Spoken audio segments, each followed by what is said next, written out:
Assalamualaikum warahmatullahi wabarakatuh. Selamat pagi anak-anak. Kembali lagi belajar bersama dengan Bulia. Hari ini semoga kalian selalu sehat dan semangat dalam belajar ya. Jangan lupa untuk selalu sarapan dan kita mulai pelajaran hari ini dengan berdoa menurut agama dan keyakinan kita masing-masing. Berdoa dimulai. Cukup. Nah, pada pagi hari ini kita akan lanjutkan belajar tema 3, subtema 1, pembelajaran 3, nanti ada muatan IPA dan Bahasa Indonesia. Kita simak video sampai selesai ya, karena nanti akan ada beberapa soal terkait dengan materi yang akan Bulia sampaikan. Jadi, jangan di stop di tengah-tengah video, jadi harus kalian lihat video dari awal sampai akhir. Jangan lupa untuk siapkan buku tulis untuk mencatat hal-hal yang penting. Karena di sini Bulia akan menjelaskan lebih detail lagi materi tentang bagian-bagian tumbuhan yang tidak ada di buku paket tema yang sudah kalian punya. Jadi ini ada penjelasan lebih lengkapnya. Jadi jangan lupa untuk dicatat di buku kalian masing-masing. Nah, seperti yang Bulia bilang tadi, kita akan belajar bagian-bagian tumbuhan dan fungsinya. Di buku paket kalian, materi ini sudah ada di halaman 20, tetapi materinya baru sedikit, tidak mendalam atau tidak detail. Maka di sini Bulia akan menjelaskan lebih lengkap lagi. Untuk bagian-bagian tumbuhan dan fungsinya. Nah, ada beberapa bagian tumbuhan, diantaranya ada akar, batang, daun, bunga, buah, dan biji. Nanti kita akan bahas satu per satu. Yang pertama yaitu akar. Akar itu merupakan bagian tumbuhan yang berada pada beberapa jenis tanaman. Ada juga akar yang terdapat di atas tanah atau bahkan akarnya menggantung. Nah, bagian akar tumbuhan yang satu dengan tumbuhan yang lain itu ada perbedaannya. Akar juga memiliki beberapa jenis. Ada akar tunggang, ada akar serabut, dan akar adventif. Tetapi secara umum akar ini terdiri atas akar utama, cabang akar, dan juga rambut akar. Akar utama merupakan bagian akar yang cukup besar, berbentuk mengerucut dan tumbuh lurus menembus tanah. Ini yang akar yang paling besar yang mengerucut menembus tanah yang namanya akar utama atau batang akar. Akar utama yang paling besar. Nah, pada akar utama ini tumbuh cabang akar ini yang bercabang-cabang ini. Dan tumbuh rambut akar. Rambut akar yang halus. Rambut akar ini nanti akan berfungsi mencari celah di antara partikel tanah dan memudahkan proses penyerapan air dan garam mineral dari tanah. Kita akan bahas jenis-jenis akar setelah ini. Yang pertama adalah akar tunggang. Akar tunggang merupakan akar utama yang tumbuh terus-menerus menjadi akar pokok. Akarnya merupakan akar utama. Akar pokok kemudian bercabang-cabang menjadi akar yang lebih kecil. Maaf, ini ada salah penulisan ya anak-anak. Menjadi akar yang lebih kecil. Nah, biasanya akar tunggang ini dimiliki oleh tumbuhan dengan jenis dikotil atau jenis tumbuhan berkeping dua. Jenis tumbuhan dengan biji berkeping dua. Nah, tumbuhan yang berkembang biak dengan biji pasti memiliki akar tunggang. Contohnya pohon mangga, pohon jeruk, pohon jambu itu memiliki akar tunggang. Yang kedua, akar serabut merupakan akar yang bentuknya seperti serabut yang berukuran kecil. Nah, kalau akar tunggang tadi kan akar utama ya, merupakan bentuk akar utama. Kalau akar serabut ini tidak memiliki akar utama, sehingga ukuran akar yang satu dengan yang lain ini relatif sama. Nah, akar serabut ini umumnya ada pada tumbuhan monokotil seperti salak, jagung, dan anggrek. Yang ketiga ada akar adventif. Akar adventif ini adalah akar tambahan atau khusus yang tidak tumbuh pada tempatnya. Jadi ini nanti akan ada 4 jenis akar adventif atau akar yang khusus tidak tumbuh pada tempatnya. Nah, yang pertama ada akar gantung. Akar gantung ini fungsinya untuk mengambil uap air dari udara. Nah, akar ini menggantung di udara.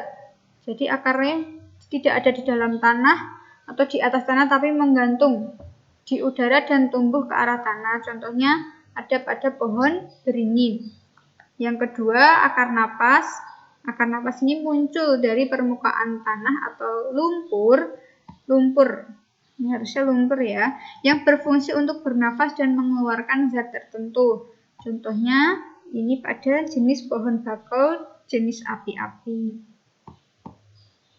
Nah, akar adventif yang ketiga ada akar tunjang. Akar tunjang ini tumbuh dari bagian bawah batang ke segala arah. Akar ini berfungsi sebagai penahan tumbuhan agar tidak roboh. Contohnya ada pada pohon pandan. Seperti ini struktur akar tunjang. Yang keempat ada akar perekat. Akar perekat ini tumbuh di sepanjang batang tanaman. Akar ini berfungsi untuk menempel pada kayu, pada tumbuhan lain, atau pada tembok. Jadi tumbuhannya merambat biasanya. Nah, contohnya tumbuhan lada dan sirih seperti ini. Ini menempel pada tumbuhan yang lain. Nah, secara garis besarnya, akar ini memiliki beberapa fungsi yang sangat penting, antara lain untuk menyokong dan memperkuat berdirinya tumbuhan. Yang kedua, untuk menyerap air dan zat-zat hara dari dalam tanah. Yang ketiga, pada tumbuhan tertentu, akar berfungsi sebagai alat pertukaran udara. Yang keempat, berfungsi sebagai tempat menyimpan cadangan makanan. Misalnya pada tumbuhan umbi-umbian. Umbi-umbian itu kan berada di dalam tanah. Nah, akarnya berfungsi sebagai tempat menyimpan cadangan makanan. Yang kelima, sebagai alat perkembangan secara vegetatif untuk jenis tanaman tertentu. Nah, bagian tumbuhan yang kedua yaitu batang. Batang merupakan bagian tumbuhan yang berada di atas tanah. Nah, batang ini juga digolongkan menjadi 3 jenis. Yang pertama batang berkayu, yang kedua batang basah atau batang lunak, dan yang ketiga ada batang rumput. Batang berkayu memiliki tekstur yang keras, kuat, dan memiliki kambium. Nah, kambium ini yang akan membentuk kulit batang. Sudah tahu ya, batang berkayu pasti pohonnya relatif besar-besar. Contohnya pohon jambu, mahoni, nangka, pohon jati, rambutan, dan lain sebagainya. Untuk yang kedua, batang basah atau lunak memiliki tekstur yang lunak, berair, tidak keras, mudah dipotong, dan pendek. Nah, biasanya ada pada sayur-sayuran. Pohon pisang juga termasuk batang basah. Bayam, pacar air, selada, kangkung, dan sebagainya. Yang ketiga ada batang rumput. Batang rumput ini memiliki tekstur yang tidak keras dan tampak berruas-ruas atau ada ruas-ruasnya. Batangnya memiliki ruas-ruas. Seringkali di beberapa tanaman bagian dalam batang itu berongga.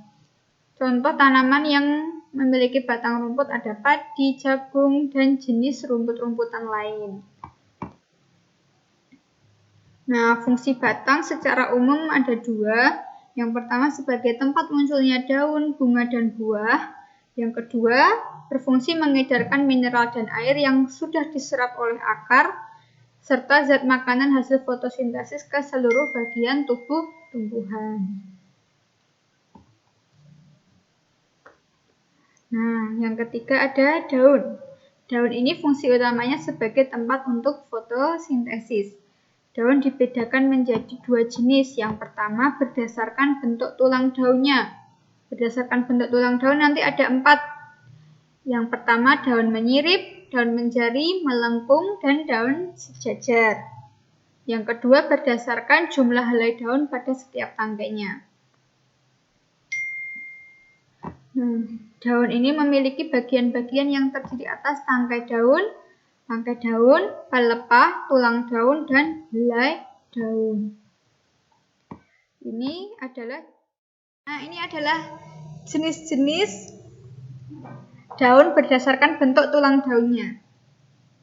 Ada 4 macam, kita akan bahas lebih lanjut setelah ini ya.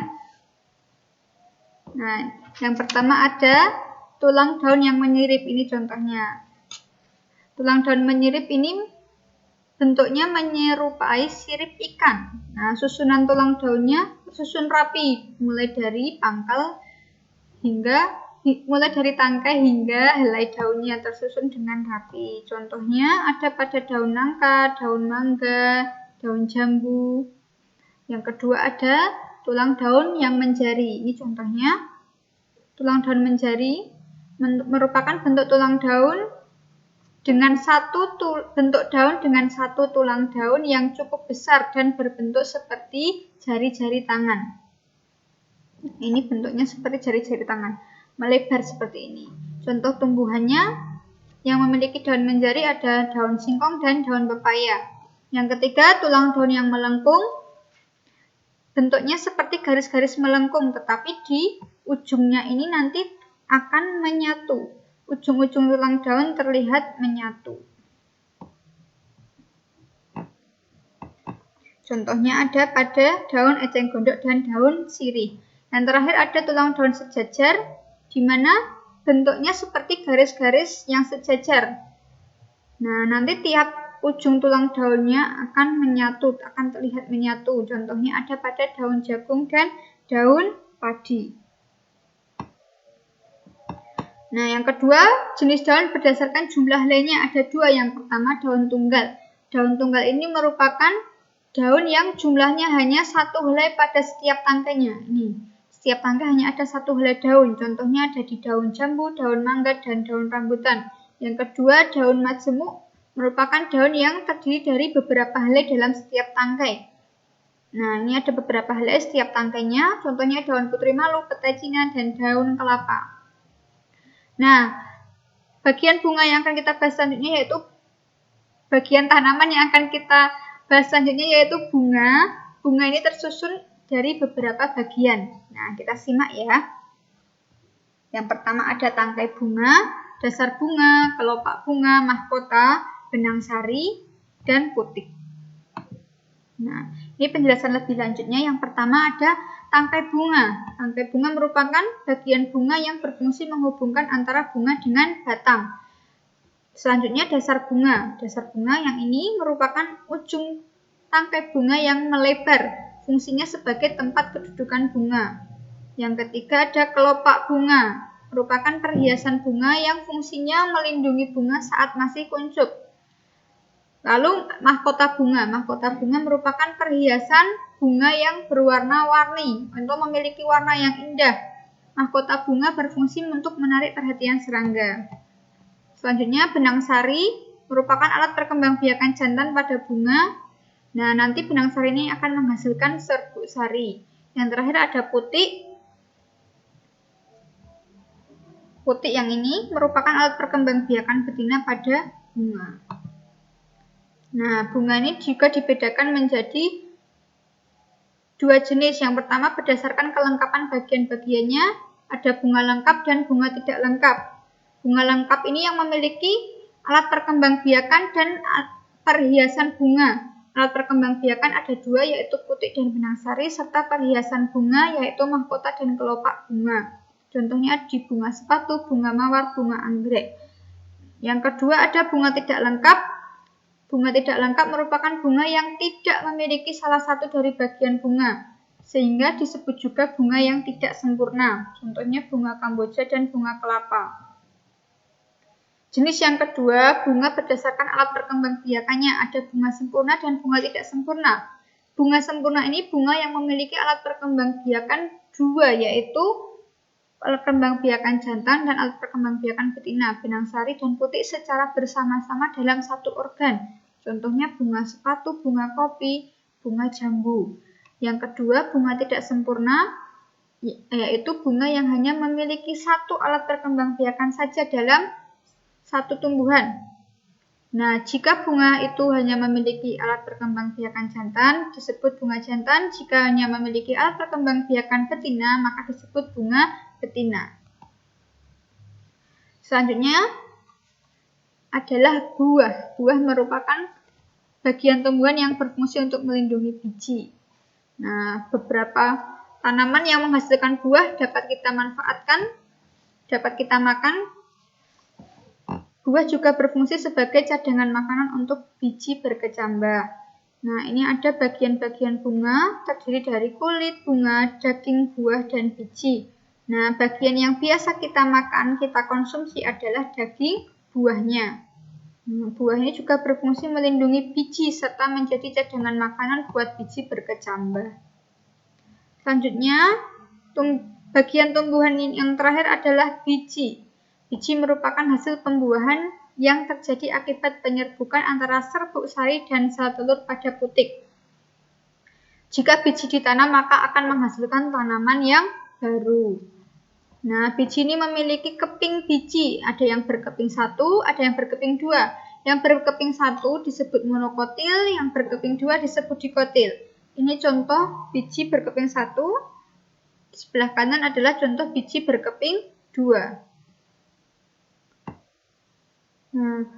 Tadi anak-anak sudah menyimak penjelasan dari Bu Guru dan anak-anak juga pasti sudah mencatat bagian-bagian penting. Nah, di sini Bu Lia akan minta kalian untuk berlatih. Ini sebagai tes untuk pemahaman kalian terhadap materi tadi, apakah sudah paham atau belum. Nah, jangan lupa tulis soalnya ini dulu di buku kalian, di buku tulis kalian. Dan dijawab ya, jangan lupa untuk dijawab. Tidak perlu dikirimkan ke Bu Guru ya nanti, dijawab di buku tulis saja. Sudah selesai ya menulisnya, kita akan lanjut ke materi selanjutnya. Nah, tadi di awal pembelajaran Bu Lia sudah bilang dalam pembelajaran ini ada 2 mapel atau 2 bab yang kita pelajari. Yang kedua ini adalah membuat daftar pertanyaan dalam wawancara. Minggu kemarin kita sudah sedikit belajar membuat pertanyaan dalam wawancara. Di sini akan kita perdalam lagi materinya. Yang perlu kalian tahu, wawancara itu merupakan salah satu cara untuk memperoleh suatu informasi.